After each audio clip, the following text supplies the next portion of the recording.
शेतकऱ्याची कामधेनू महेश सहकारी साखर कारखाना लिमिटेड, कडा, तालुका आष्टी, जिल्हा बीड.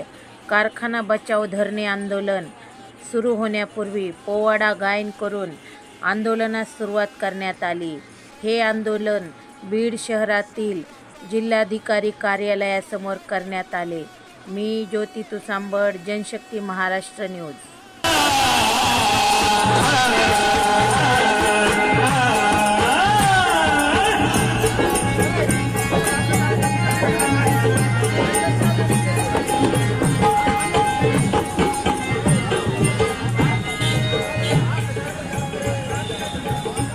शाही अर्ज खाना